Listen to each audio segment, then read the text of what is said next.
This is the story of the clutch on my Honda VFR 800. As you can see, it started out rough, but it ends well.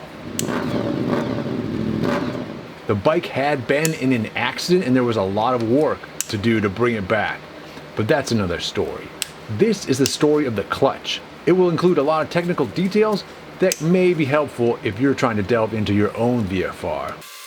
So first I'm removing the side case, removing all the little bolts from the side case. I'm taking my side case off, as you'd imagine, with the holes that were scraped into the side of it. I've got some debris in there as well, like these rocks. And our clutch is this awkward looking cylinder here with the springs jutting out of it, and I'm going to remove those springs first. And with the springs removed, we can remove the pressure plate. And then inside here, this is what makes our clutch actually work, and it's a wear component of our clutch, which are the friction discs. There are several of these in here. And in between each one are clutch plates, basically just circular metal pieces in the same size as the friction discs. I'm going to take all of those out. Next, we've got a nut on here that has a little indent on it, and I'm going to pull that indent back out as best I can with a screwdriver here. You can use any kind of tool that works for you basically on this. And that should make it a little bit easier to get this nut off. And then I've got a special clutch holding tool. I'll put a link in the description to the tool I'm using on this project. And with a good impact gun, I'm just going to zip this nut right off of there. You could also use a breaker bar and an extension, which later on in the video when I tighten this up, I will do that to torque it down. Now with that lock nut off, I can remove the clutch center and then closely followed by the clutch outer. And then my engine required a lot of cleaning, as you might imagine, with rocks in it. I took apart a lot more than just this side case. And then later on, we're reassembling. And so I'm using engine oil, just clean, fresh engine oil as an assembly lube basically here. And you'll note on this outer clutch basket, on the back side, there are 4 little dowel holes on there, and those line up and fit into this gear on the inside of the engine that operates the oil pump. So you want to make sure you'll know when you get that lined up correctly, because you'll be able to spin it and it will spin the oil pump below. You can see the gear moving on there.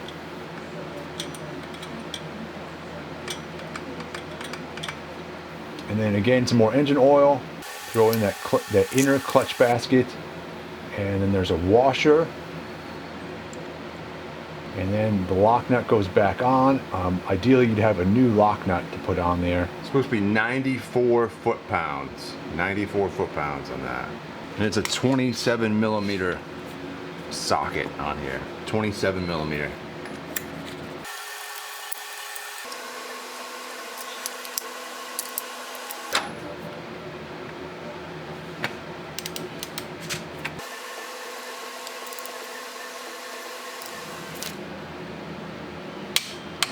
Got it. All right. Extension bar, key. Now there's a little recess in this nut. Hammer that down the same way you would like on a wheel nut or something like that to make sure it can't back off. So we're gonna do that. All right, we're checking our clutch springs. The service limit on these is 42.6 millimeters. Let's see what we got. 46, that's good. 45, that's good. 45, 46, 46. All right, we're good on the clutch springs.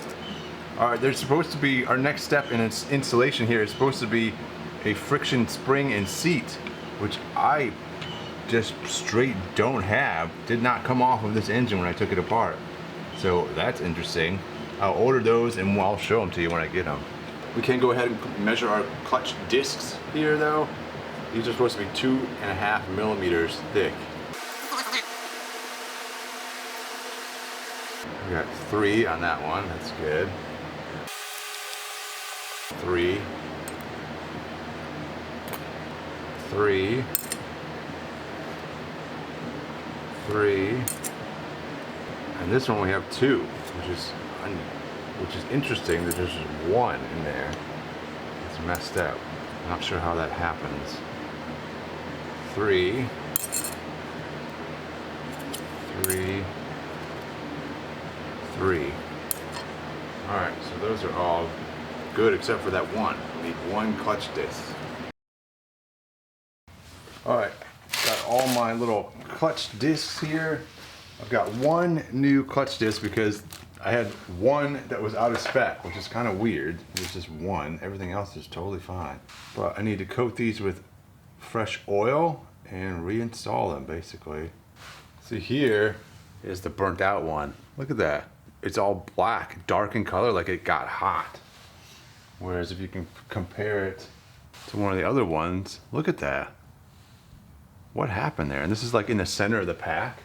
I don't know if that's at all common or not, but I found it weird that it was just 1. So I'm gonna swap that out for the new one.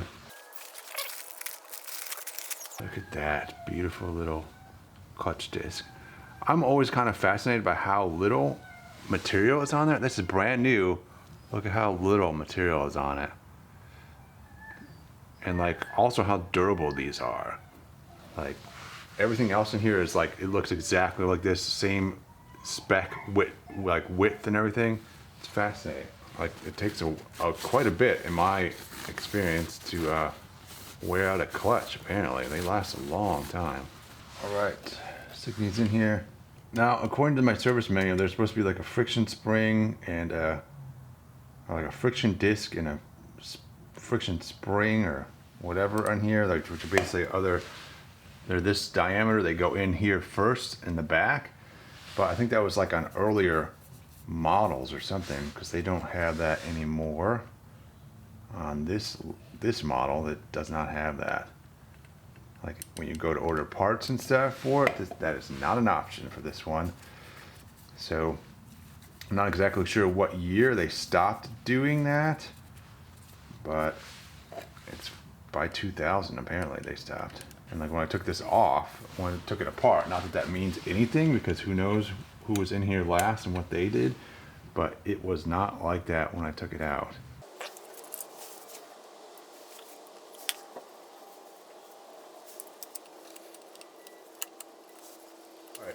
Friction discs are all in there. Now, time for this guy to go on. And also, I've got, we're also supposed to put some lube on this guy, some silicone lube, specifically it says, which is what this stuff is. So, there's some silicone lube.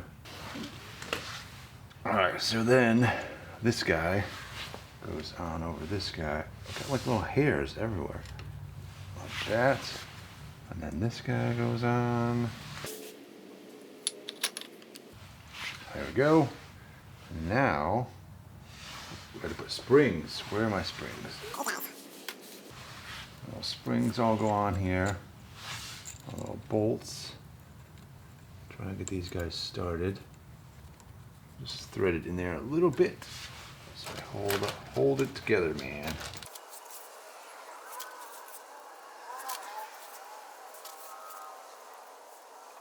And these guys get torqued to 9 foot-pounds. I like motorcycles. They are fun to work on. They're small, which I really like, and they're simple, which I also like. It's just sort of like analog technology. It's very mechanical. You just bolt things together and it's good. Although I do have to say I don't like carburetors, which are very analog technology, but they suck, man. They are just annoying to work on. They clog up all the time. I like them. And so this bike really may be my perfect bike in terms of it's in the time frame in which there's not like a lot of computer stuff on here, but we do have fuel injection. Like the fuel injection is the only part that has any computerized aspect at all to this bike, and that may be the sweet spot, you know, for me. because I don't need rider aids. I don't want ABS and things like that on here. It may be good for me, but I don't want it. I want it to be simple to work on. I want it to be simple to think about, to understand what's going on the bike. Just want to be like, you know, it's easy for me to diagnose stuff. I don't have to get a computer out to like read off codes and stuff to me. Like, I don't want to do that. I want to just be able to, like, if it breaks down on the side of the road, like, I want to be able to figure it out myself. I don't want to have to get anything, I don't want to have a specialized tool, you know, to figure it out. Like, I think that's kind of the romantic part of, like, why people have these old Harleys and stuff. That's a lot of it, I think. It's the simple aspect of it. It was a time in which they were designed, machines like that were designed for people to work on themselves, you know? All right, 9 foot-pounds. Here we go. Crisscross pattern. Done. Clutch is done. I hope to never have to go back in there. I'd like to get this side cover on. This is our gasket for that side case right there. Here's our side case. Let's get this guy on the bike, yo.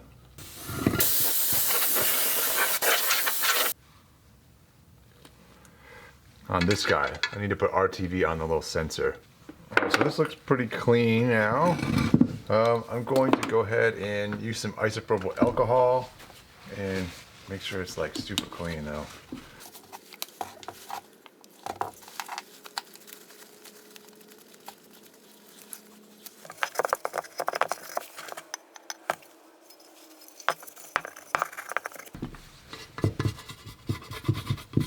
Clean out this whole surface as well.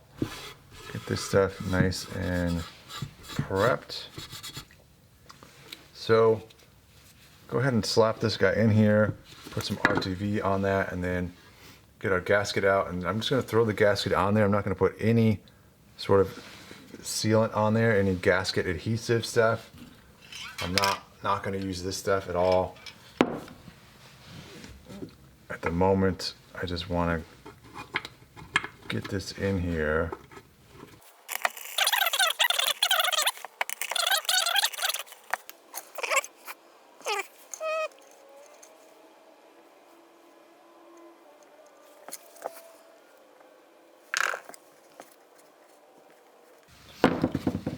All right, then I kind of want to wipe this off. All right, let's get the gasket. Let's throw this thing on here and hope for the best. Hope that we don't have to take it off, and hope that it doesn't leak. And hope and hope and hope. All right, we got a dowel pin. We got a dowel pin on here.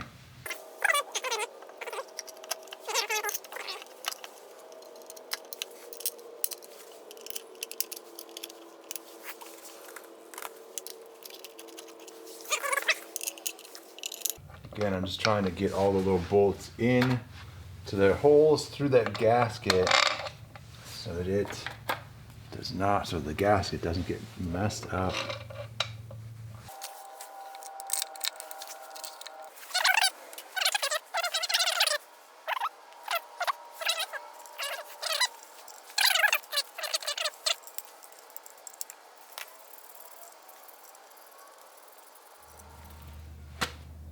That's it, dude. All right, side case. All right, this is kind of cool. This is actually a very cool part. So this is our old one here, right?